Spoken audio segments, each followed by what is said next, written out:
Hello दोस्तों, स्वागत है आप सभी का आपके अपने यूट्यूब चैनल एमा वर्ल्ड पॉइंट में। यहाँ पर प्रैक्टिस सेट नंबर 9 है। इससे पहले कि आपके मैथ के प्रैक्टिस सेट चैनल डाले जा चुके हैं, यदि आपने अभी तक नहीं देखे देख लीजिए। तो चलिए शुरू करते हैं आज का प्रैक्टिस सेट। देखिए, पहला क्वेश्चन है, निम्न में से असंगत को चुनिए। शेर का संबंध दे रखा है मान से, पक्षी का घोंसला, बिल्ली का म्याऊं, मधुमक्खी का छत्ता। तो इसमें असंगत कौन सा, वो हमें छांटना है। तो देखिए, शेर का निवास स्थान कौन सा होता है, तो माद होता है। ठीक है, यानी शेर कहाँ रहता है, माद में। पक्षी कहाँ रहते हैं, घोंसला में। और मधुमक्खी कहाँ रहती है, तो छत्ते में। जबकि बिल्ली का जो निवास स्थान होता है वो म्याऊनी। म्याऊं तो बिल्ली की आवाज का नाम है। ठीक है, यानी बिल्ली कैसे बोलती है, तो म्याऊं करके बोलती है। तो इसमें असंगत कौन सा हो जाएगा, तो इसमें असंगत हो जाएगा ऑप्शन नंबर सी। अगला क्वेश्चन देखिए, निम्नलिखित संकलन में कौन सा विकल्प प्रश्न चिन्ह को प्रतिस्थापित करेगा। देखिए, सीरीज दे रखी है, आपको बताना यहाँ पे क्या है। तो चेक कर लेते हैं। देखिए, यू के बाद में क्या आया, ए, यानी कि कितना जोड़ा गया है, तो यहाँ पर जोड़ा गया है प्लस के 6, है ना। तभी तो आएगा, ये 21 है और ये आपका 27वें नंबर पे आता है। इसका मतलब प्लस के 6 हुआ है, यहाँ पे प्लस के 6 हुआ है, यहाँ पे भी प्लस के 6 हुआ है। तो जब एम में प्लस 6 करेंगे तो कितना आएगा, तो ये आएगा 19। 19 का मतलब एस। तो पहला लेटर हमें मिल गया, कितना आएगा, एस। इसका मतलब ये हमारा ऑप्शन नहीं होगा। क्लियर। अब दूसरे चेक करते हैं, एक्स, एक्स के बाद क्या है, डी। तो एक्स में कितना जोड़ने पर डी मिलेगा, तो 6 जोड़ने पर हमें डी मिल जाएगा। इसका मतलब सब में क्या जोड़ा जा रहा है, इसमें 6 जोड़ा जा रहा है। तो पी में भी कितना जोड़ा जाएगा, तो 6 जोड़ा जाएगा।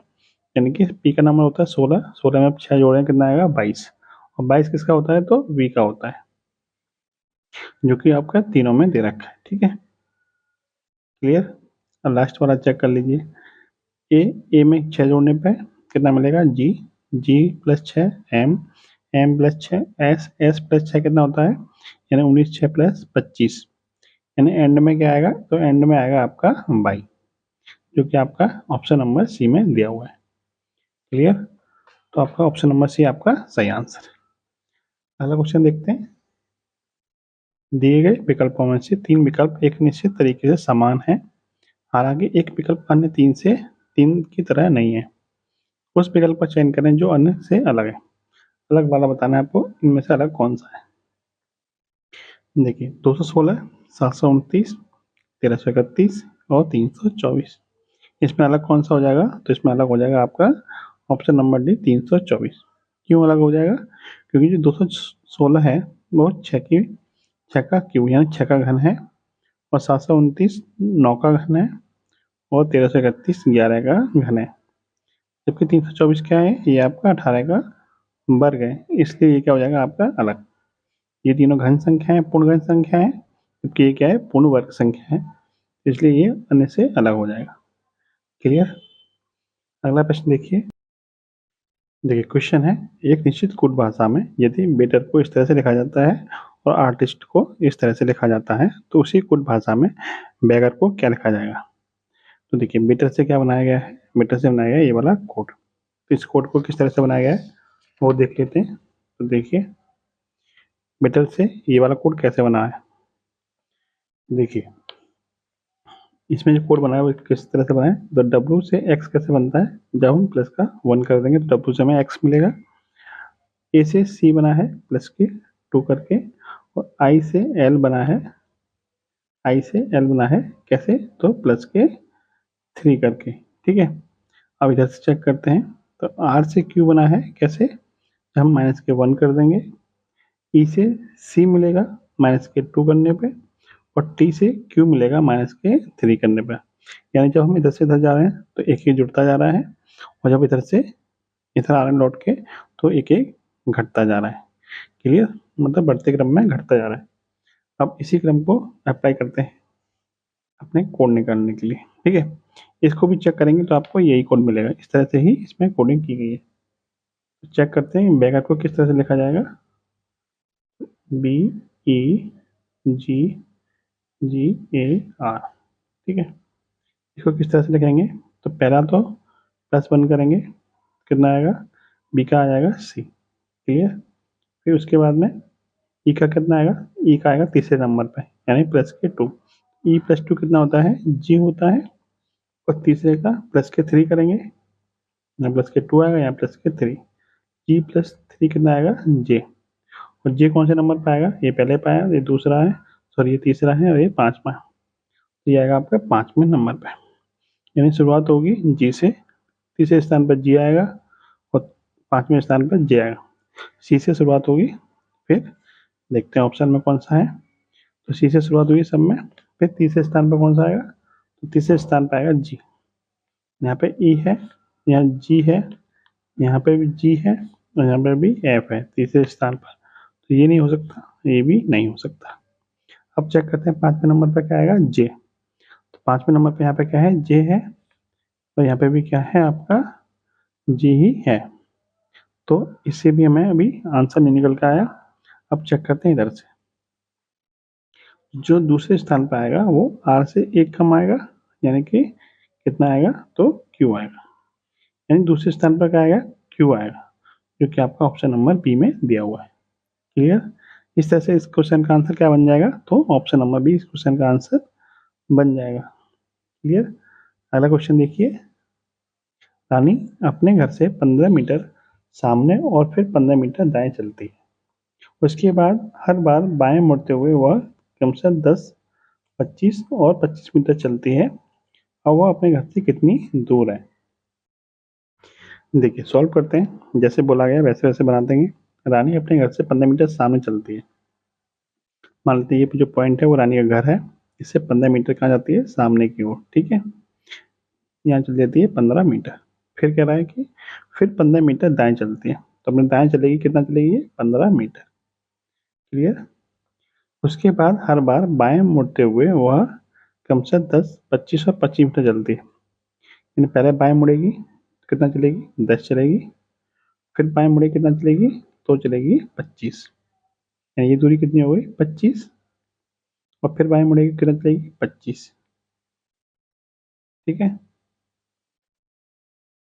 यानी कहाँ पहुँच जाएगी, यहाँ पहुँच जाएगी, ठीक है, क्योंकि ये यहाँ से यहाँ तक 15 है, और यहाँ से यहाँ तक कितना है, 10, इसका मतलब ये पूरी दूरी कितनी हो जाएगी, 25, इसका मतलब ये जो लौट के आएगी वो इसके सीध में ही लौट के आ जाएगी ऊपर की ओर। क्लियर। और देखिए ये दूरी कितनी है, 15, तो ये दूरी कितनी बचेगी यहाँ से यहाँ तक की, क्योंकि ये पूरी दूरी 25 है, तो ये दूरी कितनी बचेगी, 10 बचेगी। जब ये दूरी 10 है तो यहाँ से यहाँ तक की दूरी कितनी बचेगी, तो ये भी आपकी 10 बचेगी।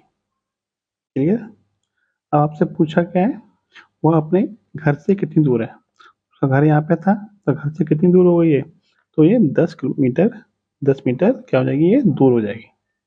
क्लियर। किस दिशा में होगी, तो ये किस दिशा में होगी, उत्तर दिशा में होगी। इसका राइट आंसर क्या बनेगा, ऑप्शन नंबर डी। यदि आपसे दिशा पूछ लिया जाता, दिशा कौन सी होती, तो उत्तर दिशा में होता। ठीक है। अगला क्वेश्चन देखिए, मनीष नितिन का भाई है, शांता दया की माँ है, और मनीष की मौसी है। मनीष का दया से क्या संबंध होगा। देखिए मनीष किसका भाई है, तो मनीष भाई है नितिन का। क्लियर। अब कह रहा है शांता दया की माँ है और मनीष की मौसी है, यानी जो शांता है वो कौन है, मनीष की मौसी है। क्लियर। और किसकी माँ है, तो ये माँ है किसकी, तो दया की। क्लियर। देखिए इसकी कौन है, मौसी, इसका मतलब इसका जेंडर नेगेटिव है।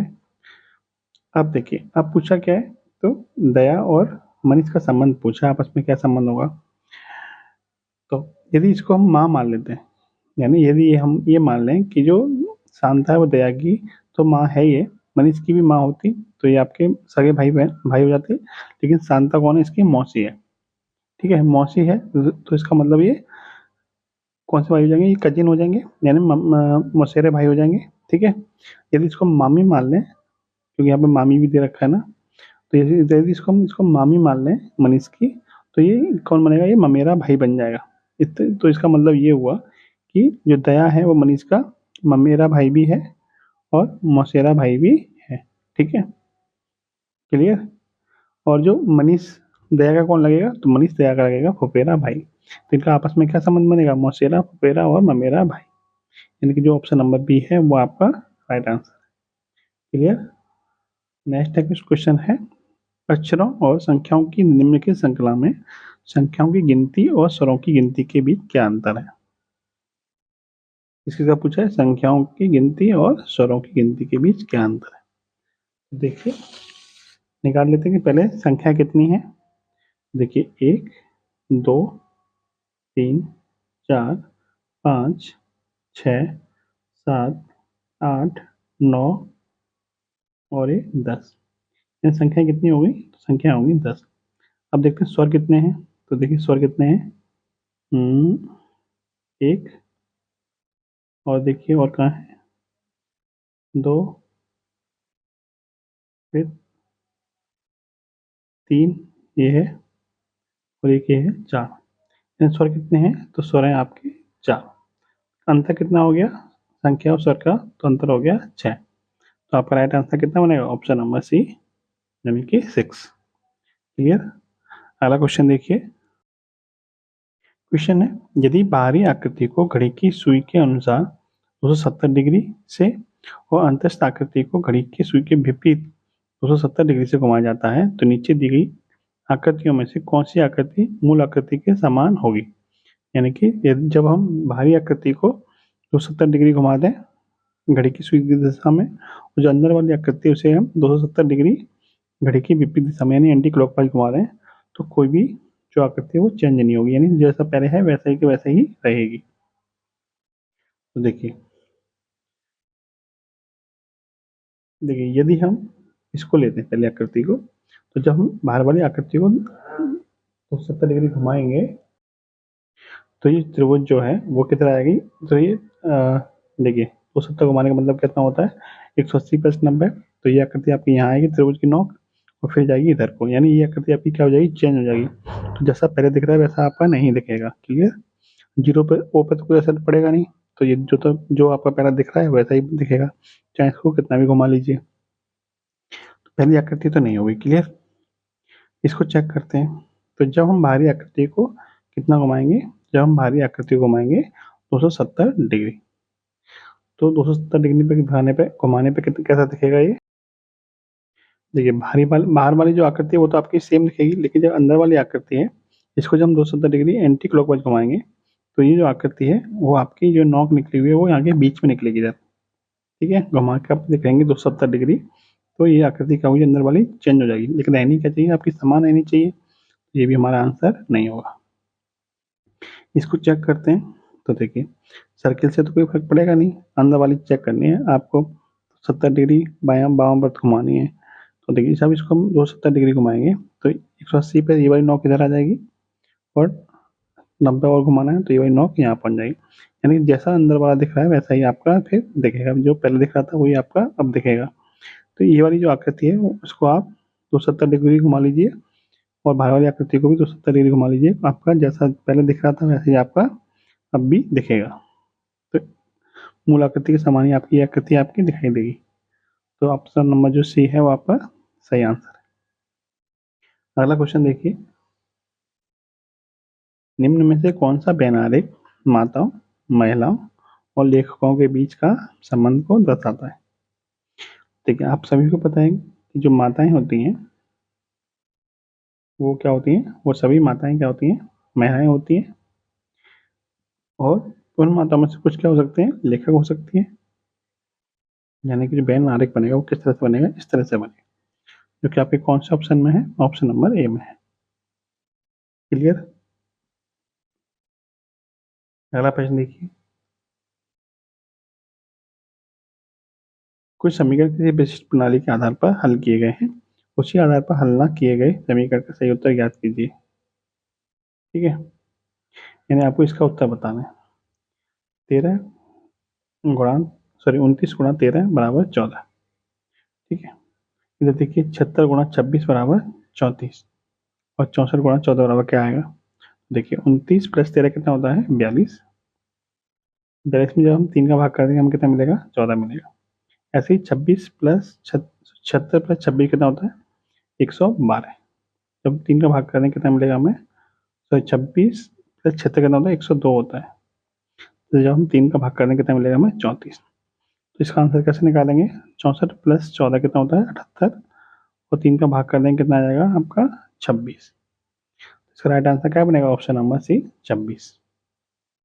नेक्स्ट है, एक बेंच पर 5 दोस्त उत्तर की ओर मुंह करके बैठे हुए हैं, यानी ये बेंच है और उत्तर दिशा की ओर 5 दोस्त बैठे हुए हैं, 1 2 3 4 और 5।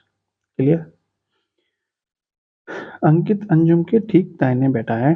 तो जब भी आपको इस तरह बैठाना हो तो आप बीच में से कहीं से शुरुआत करिए, ठीक है, किनारे पर शुरुआत मत करिए, बीच में से कहीं से शुरुआत करिए, ठीक है, और उसके हिसाब से जो बोल रहा है उसके हिसाब से एडजस्ट करते जाइए। मान लेते हैं जो अंकित है यानी AN, अंजुम यानी कि AJ क्या बैठा है, अंकित अंजुम के ठीक दाहिने बैठा है। तो अंकित को आप यहाँ रख लीजिए और अंजुम को आप यहाँ रख लीजिए, ठीक है, AJ को पहले और AN को बाद में, तभी तो होगा अंकित अंजुम के ठीक दाहिने, ठीक है। फिर कह रहा है अमित प्रिया के बाएं और राम के ठीक दाएं बैठा है। राम अंकित के दाएं बैठा है, यानी जो राम है वो अंकित के दाएं बैठा है, यानी राम यहाँ बैठेगा। क्लियर। अब आते हैं लौट के पहली वाली लाइन पे, ये लाइन छूट गई थी कि अमित प्रिया के बाएं बैठा है और राम के ठीक दाएं बैठा है। अमित कहाँ बैठा है, तो अमित प्रिया के बाएं बैठा है और राम के ठीक दाएं बैठा है, यानी जो अमित है वो कहाँ जाएगा आपका यहाँ पे, और प्रिया के बाएं बैठा है, तो इसका मतलब प्रिया कहाँ जाएगी आपके बिल्कुल एंड में। यहाँ से एक पॉइंट को हटा दीजिए और एक पॉइंट को यहाँ पे जोड़ लीजिए, इसका मतलब प्रिया कहाँ बन जाएगी आपकी एंड में। पूछा क्या दाहिने में अंतिम स्थान पर कौन बैठा है, दाहिने में अंतिम स्थान पर कौन बैठा है, तो प्रिया बैठी है, ऑप्शन नंबर सी। ठीक है, हमने शुरुआत करी थी 20 से, तो यदि हमें यहाँ पे एक पॉइंट की कमी दिखाई दे रही तो हमने ये वाला काट दिया, इधर हमने एक जोड़ लिया। इस तरह से हमारा क्वेश्चन के हिसाब से सेटिस्फाई हो रहा है। राइट आंसर क्या बन गया इसका, ऑप्शन नंबर सी। क्वेश्चन है रेखा चित्र में क्वेश्चन मार्क के स्थान पर क्या आएगा, यानी आप बताना है इस क्वेश्चन मार्क के स्थान पर क्या आएगा। तो देखिए 6 + 1 कितना होता है 7 होता है, 4 + 2 कितना होता है 6 होता है, तो 7 + 5 कितना होगा, तो 12 हो जाएगा, ऑप्शन नंबर डी। क्या करना है आपको, बस पहले दोनों को जोड़ के तीसरे वाले स्थान पर रखना है। क्लियर, सिंपल क्वेश्चन था। नेक्स्ट देखिए, 3 सेंटीमीटर भुजा वाले किसी घन को 1 सेंटीमीटर भुजा वाले छोटे घनों में विभाजित किया जाता है। बताइए छोटे घन प्राप्त करने के लिए इसे कुल कितनी बार काटना होगा। तो जब काटने की संख्या निकालनी हो तो कैसे निकालते हैं, तो काटना बराबर होता है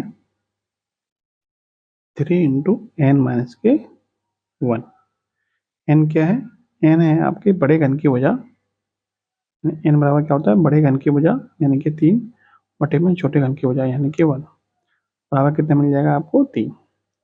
तो रख दीजिए वैल्यू 3 × 3-1 कितना आएगा आपका 3 × 2 यानी कि 6, यानी कितनी बार काटना पड़ेगा इसको, तो 6 बार इसको काटना पड़ेगा।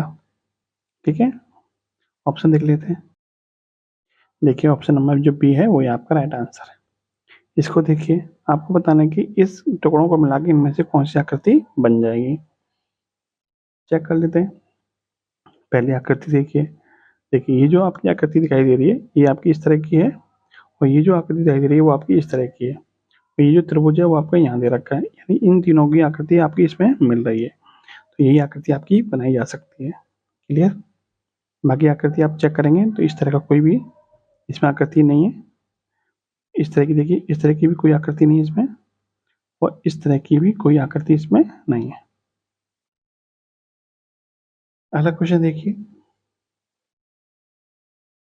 नीचे कुछ अक्षर दिए गए हैं और प्रत्येक अक्षर को संख्या में टैग किया गया है, संख्याओं के संयोजन का चयन करें ताकि तदनुसार व्यवस्थित अक्षर एक सार्थक शब्द बन जाएंगे।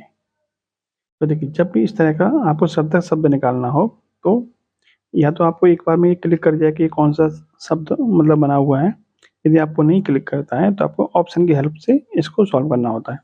कैसे, जैसे ऑप्शन आपको दे रखे हैं उठा के इसकी वैल्यू रखते जाइए, जब आपको पता चल जाए कौन सा वर्ड मीनिंगफुल है वही आपका आंसर हो जाएगा। जैसे चेक करते हैं इसको एक एक करके। देखिए जब हम पहले ऑप्शन रखेंगे तो पहले आएगा एक, एक का मतलब एम आएगा, फिर ई आएगा, फिर आपका आर आएगा, फिर आपका एफ आएगा, फिर आपका आएगा ए, और फिर आएगा आपका आर। क्लियर। तो मी एमर फर ये तो कोई वर्ड होता ही नहीं है, ये तो नहीं होगा। दूसरा चेक करते हैं। ये देखिए 643 यानी कि आर ई एफ, फिर आएगा आपका ए, फिर आपका आर, फिर आपका क्या है, एक के नंबर पे क्या था एम। तो रिफार्म रिफार्म रिफार्म में कुछ नहीं होता है ना। हाँ, एक बार दोबारा चेक कर लेते हैं। 643, फिर आएगा आपका 5 पे ए, फिर 2 पे वो आर, और फिर रिफार्म। ठीक है। और चेक करके देखते हैं। 261 यानी कि आर आर, लेकिन आर और डबल डबल बार आ रहा है, तो ये तो कोई वर्ड होता ही नहीं है, तो इसको यहीं छोड़ दीजिए। लास्ट वाला चेक करते हैं। 352 यानी कि एफ ए आर, फिर एम ई आर। ये क्या बन गया आपका फार्मर। फार्मर क्या होता है, एक वर्ड होता है। फार्मर मतलब किसान। तो ये आपका क्या बन जाएगा, सार्थक शब्द। यानी कि जो ऑप्शन नंबर डी है वो आपका राइट आंसर हो जाएगा। इस तरह से आपको इसको चेक करना होता है। ठीक है, या तो आपको एक बार में समझ में आ जाए कि कौन सा वर्ड है, नहीं तो आपको ऑप्शन की हेल्प से इसको निकालना होता है। क्लियर। नेक्स्ट देखिए, क्वेश्चन है, यदि दी गई छवि को 90 अंश पर घड़ी की सुई की दिशा का उल्टा घुमाया जाता है और इसकी दर्पण छवि के बीच पर रख के ली जाती है, तो परिणामी संरचना कैसे होगी। आपसे बोला गया ये जो आकृति है, इसको पहले आपको 90 डिग्री वामावर्त घुमाना है। ठीक है। फिर इसके बेस पर यानी नीचे आपको दर्पण लगा देना है। इसकी जो छवि बनेगी वो किस तरह से बनेगी। तो जब हम इसको उल्टा करेंगे, सबसे पहले हम इसको 90 डिग्री घुमाएंगे वामावर्त। तो जब हम इसको 90 डिग्री वामावर्त घुमाएंगे, तो देखिए, तो ये वाली जो आकृति है वो कहाँ पहुंच जाएगी, आपके यहाँ पे। ठीक है, यानी ये वाली जो आकृति है वो कहाँ पहुंच जाएगी, ऊपर। और जब ये ऊपर पहुंच जाएगी, तो जब हम इसके दर्पण छवि बनाएंगे तो ये कहाँ पे आएगी, आपकी नीचे यहाँ पे। ठीक है। ऑप्शन चेक कर लीजिए किसमें सबसे नीचे है यहाँ पे। देखिए ये तो साइड में है, यहाँ पे नहीं है, यहाँ पे भी क्या है, साइड में, और यहाँ पे आपकी सबसे नीचे है। तो यही आपका क्या बनेगा, राइट आंसर। किसी भी एक आकृति को ले लीजिए, फिर वहां से आप इसको निकाल सकते हैं। क्लियर। दर्पण छवि में क्या होता है, यदि नीचे रखा हुआ तो बिल्कुल इसका उल्टा बन जाएगा। यदि इधर इधर लगा हुआ है तो फिर ये इसका इधर पलट के इधर बन जाएगा। ठीक है, इस तरह से दर्पण छवि निकालते हैं। अगला क्वेश्चन देखिए, समान पासे की 3 अलग अलग आकृतियां दिखाई गई हैं। कौन सी संख्या वाला फलक 6 दिखाने वाले फलक के विपरीत है। यानी कि 6 के अपोजिट में कौन सी संख्या आएगी। देखिए, दो तरीके से निकाल सकते हैं इसको। मतलब इसके निकालने का नियम क्या होता है, यदि किसी भी फलक की स्थितियाँ दे रखी हों, किसी भी डाइस की स्थितियाँ दे रखी हों, और इसमें कोई भी 2 फलक कॉमन हो, तो जो तीसरा फलक होता है वो आपस में क्या होते हैं, एक दूसरे के अपोजिट होते हैं। ठीक है। जैसे यहाँ पे क्या दे रखा है, देखिए 2 और 5, 2 और 5, यहाँ पे भी 2 और 5 है। ये दोनों कॉमन हो गए फलक। इसका मतलब जो 3 होगा, 3 के अपोजिट कौन आएगा, तो 6 आएगा। तो यहाँ पे क्या आ जाएगा आपका आंसर, 6 के अपोजिट में कौन आएगा, तो 6 के अपोजिट में आपका 3 आएगा। और यही आपका क्या बन जाएगा, राइट आंसर। मान लीजिए कि कोई भी 2 फलक कॉमन नहीं होते तो क्या करते हैं, तो फिर आपको एक फलक कॉमन वाली संख्या को आपको पकड़ना होता। जैसे इसमें आपका 3 है, यहाँ पे भी आपका क्या है, 3 है, तो इसको कॉमन ले लीजिए। तो जो 3 है तो 3 लिख लीजिए। फिर चाहे आप एंटी क्लॉकवाइज घुमा दीजिए, चाहे आप क्लॉकवाइज घुमा दीजिए। 3 के बाद 2 आया है, 2 तो लिख लीजिए। फिर आपका 5 आया है, ऐसे ही इसको पकड़िए, फिर इसको क्लॉकवाइज घुमाया, इसको भी क्लॉकवाइज घुमा दीजिए। तो 3 के बाद कितना आया है, 1, फिर आपका आया है 4। तो 5 के अपोजिट में क्या आएगा, 4। 2 के अपोजिट में क्या आएगा, 1। तो 3 के अपोजिट में क्या बचा, 3 के अपोजिट में बचा 6। तो 6 के अपोजिट में क्या हो जाएगा, 3। इस तरह से भी आप इसको निकाल सकते हैं। क्लियर। नेक्स्ट क्वेश्चन देखते हैं। देखिए कथन दे रखा है, कुछ बोर्ड रैम पे हैं, कुछ बोर्ड क्या है, रैम पे हैं। ठीक है। सभी बोर्ड क्या है, पेपर हैं, और सभी बोर्ड क्या है, पेपर है। क्लियर। आप देखते हैं इसका क्या निकल सकता है, क्या सभी रैम पेपर हैं, तो सभी रैम पेपर नहीं है। कुछ रैम पेपर हैं तो कुछ रैम पेपर हैं। इसका मतलब केवल निष्कर्ष तो निकलता है। क्लियर। अगला क्वेश्चन देखिए, क्वेश्चन है कथन निष्कर्ष का। कथन क्या कह रहा है, घाटे में चल रही एक कंपनी ने कम कीमत की बोली प्रणाली में 5 करोड़ का अनुबंध जीता है। ठीक है, यानी 5 करोड़ का कॉन्ट्रैक्ट उसने जीत लिया है। इसका क्या निष्कर्ष निकल सकता है, कंपनी इस वर्ष लाभ कमाएगी क्योंकि उसने एक बड़ा अनुबंध जीता है। कम कीमत की बोली प्रणाली उच्च लाभ मार्जिन की कोई गुंजाइश नहीं छोड़ती है। देखिए एक बार दोबारा पढ़ लेते हैं इसको। क्वेश्चन में बोला है कि घाटे में चल रही एक कंपनी ने कम कीमत की बोली प्रणाली में 5 करोड़ का कॉन्ट्रैक्ट जीता है। इससे क्या निष्कर्ष निकल सकता है कथन से, कंपनी इस वर्ष लाभ कमाएगी क्योंकि उसने एक बड़ा अनुबंध जीता है। देखिए इस संबंध में कोई बात नहीं हुई, लाभ कमाएगी नहीं कमाएगी इससे कोई डिपेंड, यदि कोई कॉन्ट्रैक्ट कोई जीतती है कंपनी तो उससे क्या फर्क पड़ता है कि वो मतलब क्या डिसाइड कर सकते हैं कि मतलब कंपनी लाभ कमाएगी नहीं कमाएगी, तो उससे डिसाइड नहीं कर सकते, तो ये आपका निष्कर्ष नहीं निकलेगा। दूसरा चेक करिए, कम कीमत की बोली प्रणाली उच्च लाभ मार्जिन की कोई गुंजाइश नहीं छोड़ती है, तो ये भी आपका क्या हो जाएगा, गलत हो जाएगा। तो जो आपका ऑप्शन नंबर डी है वो आपका सही है। आज का लास्ट क्वेश्चन देखिए, नीचे दिए गए चित्रों को देखकर प्रश्न का उत्तर दें। देखिए आपके चित्र दे रखे हैं, स्केल दे रखा है, पेन है, बुक है, ये शायद रबड़ है, और ये आपका क्या है, चांदा बोलते हैं इसको, तो ये आपकी क्या है, क्लॉक है। ठीक है, अब क्वेश्चन में क्या कह रहा है, क्वेश्चन देखिए, कल्पना कीजिए कि आप स्केल पर खड़े हैं और आपका चेहरा कलम की ओर है, यानी आप इसकी स्केल पर खड़े हैं और आप किधर देख रहे हैं, इधर देख रहे हैं। नीचे दिए गए चित्रों में कौन सा चित्र किताब के स्थानिक अभिविन्यास को सही ढंग से प्रदर्शित करता है, यानी कि आपको बताना है कि जब आप यहाँ खड़े हैं, आप इधर देख रहे हैं, तो आपके सापेक्ष किताब किधर को होगी। देखिए ऑप्शन चेक कर लेते हैं। देखिए पहले ऑप्शन में स्केल के नीचे आपकी क्या दे रखी है, बुक दे रखी है, तो स्केल के नीचे तो बुक है नहीं, जबकि ऊपर है, तो ये आपका आंसर नहीं होगा। इसको अभी छोड़ दीजिए, इसको चेक करते हैं तीसरे वाले को। यहाँ पे भी क्या है, स्केल के नीचे दे रखी है बुक, तो ये भी नहीं होगा। और यहाँ पे क्या है, स्केल की दाईं साइड में बुक दे रखी है, जबकि दाईं साइड में क्या है, पेन है, तो ये भी आपका आंसर नहीं होगा। अब लौट के आते हैं ऑप्शन नंबर बी पे। देखिए स्केल के क्या है, स्केल के ऊपर क्या है दे रखा है, तो स्केल की ऊपर साइड में दे रखी है पेन, और उसके लगभग लगभग इधर साइड में दे रखा है मतलब बुक। ठीक है, वैसे तो आपका ये बिल्कुल सही तो नहीं है, क्योंकि सॉरी, दाईं साइड में क्या दे रखा है, पेन, बिल्कुल ऊपर दे रखा है आपका क्या दे रखा है, दो बुक दे रखा है। पर इन चारों के सापेक्ष जो ऑप्शन दे रखे हैं उनमें से सही ऑप्शन कौन सा हो जाएगा, तो उनमें सही ऑप्शन आपका ऑप्शन नंबर बी हो जाएगा। क्लियर, तो इस तरह से इसको सॉल्व करना था, और ये है आपका प्रैक्टिस सेट नंबर 9। वीडियो आपको कैसी लगी कमेंट बॉक्स में जरूर बताना। जय हिंद, जय भारत।